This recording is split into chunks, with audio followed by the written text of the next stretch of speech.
So there are a number of things that I can actually, there are a number of things I actually want to speak about, and it's about the discontent by the Nigerian youth on the Nigerian system. There's a lot of that across board. The very latest that I saw is a certain superintendent of police who had worked in the Nigerian police force for 35 years. He spent his 35 years serving the Nigerian system in the police force. And guess how much he said that was his pension and his entitlement? That he retired in 2020 or 2021 or so.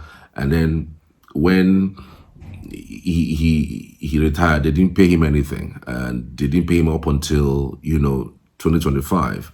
And only for him to receive a particular message that he's going to be paid 3 million naira. 1 million naira will be from when he left service up until now, and then the 2 million will be for his entitlement.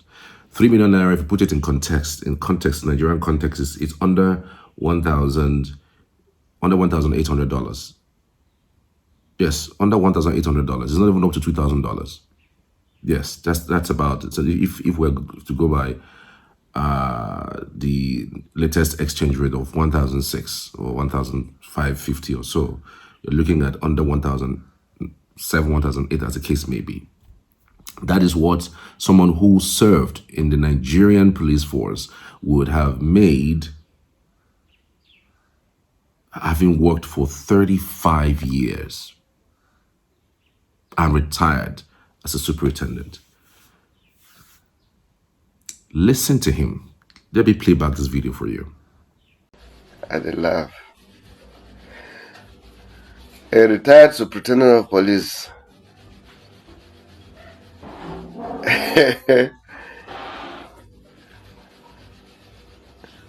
I retired from the Nigerian police in 2023, October 1st.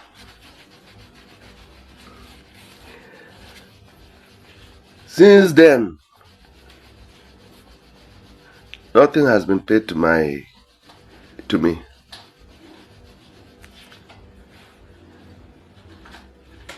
Just 2 weeks back, they called me that they are going to pay me 3 million naira.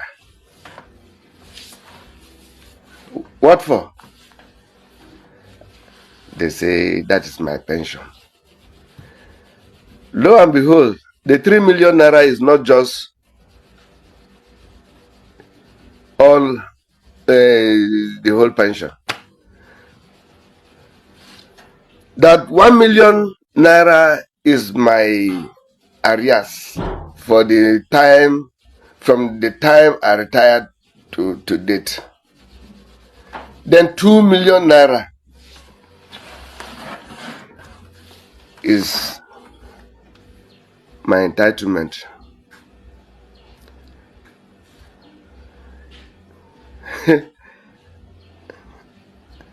I cannot serve this country for good 35 years and being paid 2 million naira. The devil is a liar. Please, the IG, let the IG hear this. I was a superintendent of police before retirement.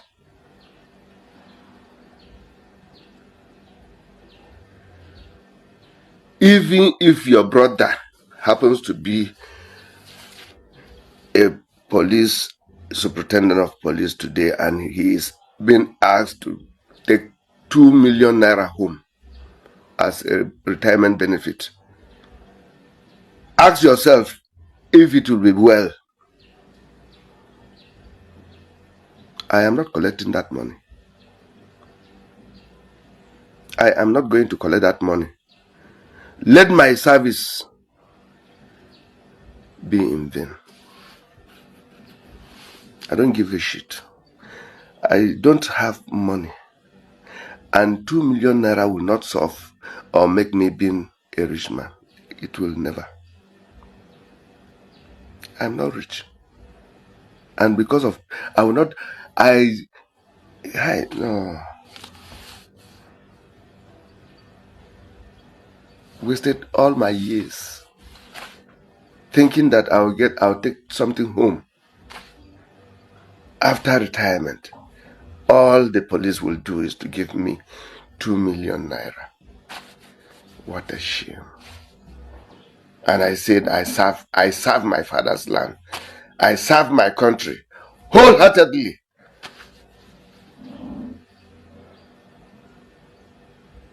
Then my benefit will be 2 million naira. Please, I want the whole world to hear this.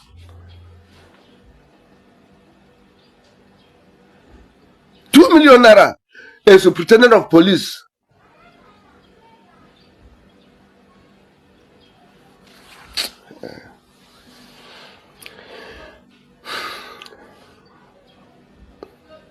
I want the federal government to do something about this thing.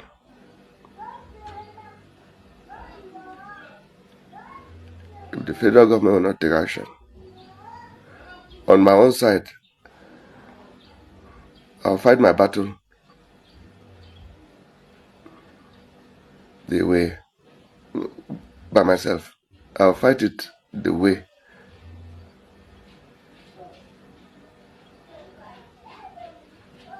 to see if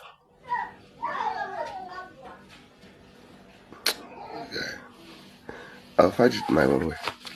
No problem. But let the federal government do something. How can I serve the Nigerian police? I dedicate my life, I dedicate determination, everything to serve this country. 35 years coming down home. You are giving me 2 million naira. What for? What for? What for? Come on. You will learn. You will learn it the hard way. Please. Now, this same discontentment is actually what one of our international superstars have actually also been facing, has also what she has also gone through. Let me read the story for you. I'm talking about Favour Ofili. The Nigerian sprint star Favour Ofili has reportedly switched international allegiance to Turkey from May 31 after expressing frustration with the Athletics Federation of Nigeria.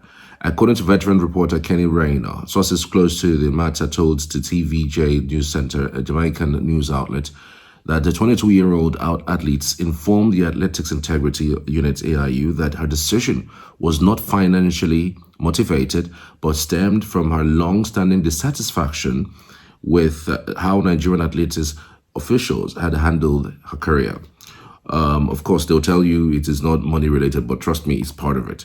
Ofili, who holds personal best of 10.93 seconds in the 100 meters and 21.96 seconds in the 200 meters, reportedly detailed to the AIU how she missed the Tokyo 2020 Olympics due to Nigerian failure to meet mandatory anti-doping requirements for selected athletes. That same incident affected 9 other Nigerian athletes who were disqualified from competition, resulting in global embarrassment for the country.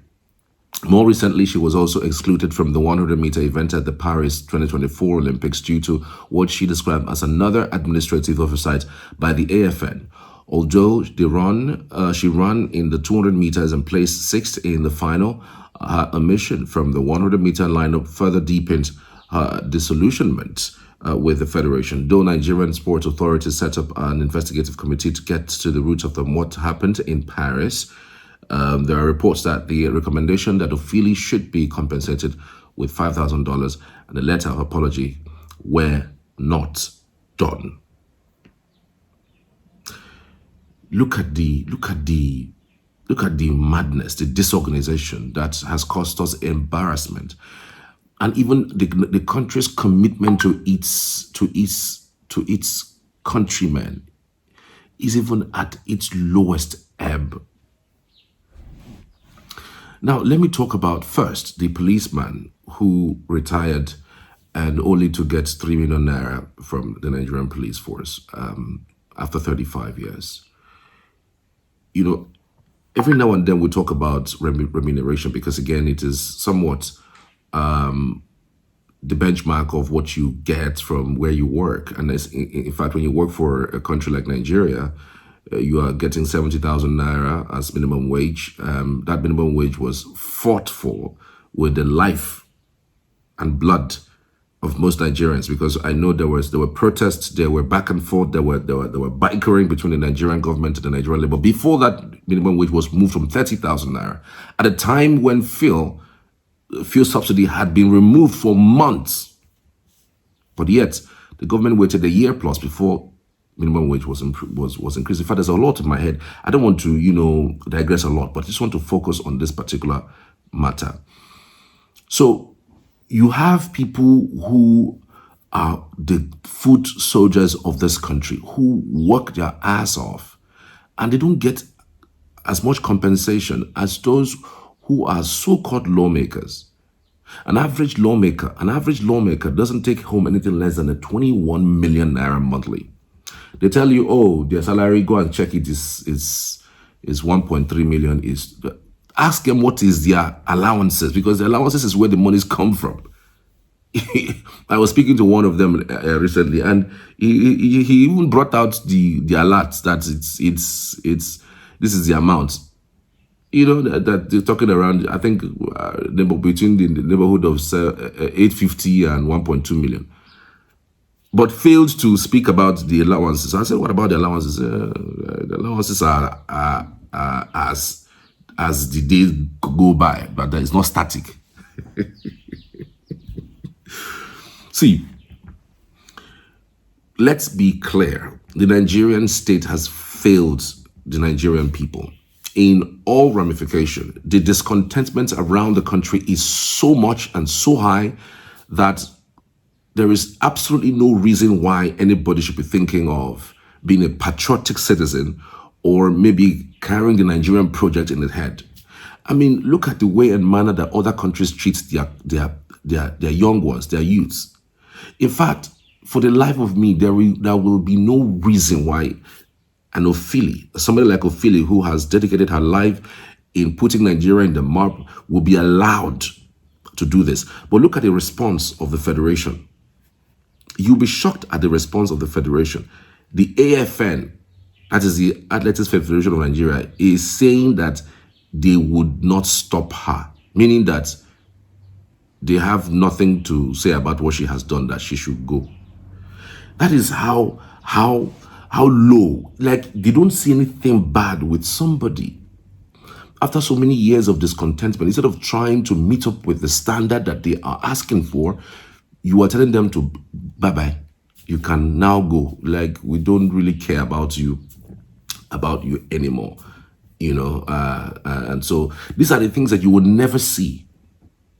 You will never ever see, even in South Africa here. South Africa will never do this to their athletes. Ordinary South Africa, even Ghana, Morocco, Egypt, all these countries will never do it. But look at the response. This is our country. This is how low this country has actually become. That's how bad we've become. You should go, no problem.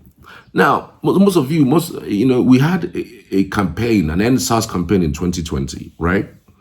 And it was directly at the police brutality, how the police have treated the Nigerian citizens.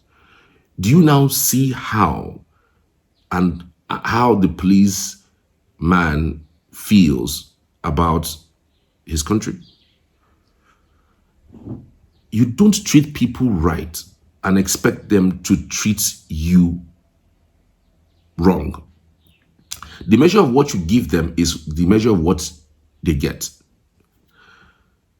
Nigeria cannot be treating their police badly, paying them poorly, and then you expect them to now do their best, carry out their services well on the service of the nation. Do you now see where some of these behaviors that we see that is unruly by the policemen on the streets come from?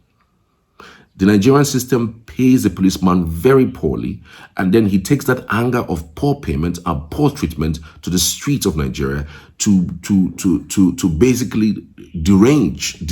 You are practically looking at a deranged man, an angry man with a gun. What does it take to become a thief? All of this armed robbery that we hear every now and then, you think it's all people who are armed robbers? Sometimes these guys are even law enforcement agents who are looking for some cash, and if they know that there's a big man here and big man there who they could just scare with a gun and take the money, they would do it. And sometimes they even lease their guns away to thieves, and when the thieves comes, they share with them what the proceeds of what they have gone to do. This is exactly what is going on in this country. You don't expect, okay, as a policeman, if you are a policeman watching this video and then you were wondering to yourself, like, I want to be a policeman and I hope to be a policeman. When you see that video, would you want to be a Nigerian policeman? Go and check. The average policeman is actually someone who probably has no job. He's tired of life. He's tired of looking for a job, and so the only place he could go and get an easy job is going to the police. Those you see in the police are those who are of the lowest of our lowest. Whereas we should be looking out for those who are graduates, those who are refined, those who are supposed to be the best in our society. Those are the kinds of people you should be seeing in our police. But that's not the kind of people you see, because you can't have that. You can't have somebody paid peanut and then want them to do the best that they can for the society. This is exactly what I'm trying to say. And it's so sad. It's so sad that the reaction of the government to the people is just ephemeral. One of those things.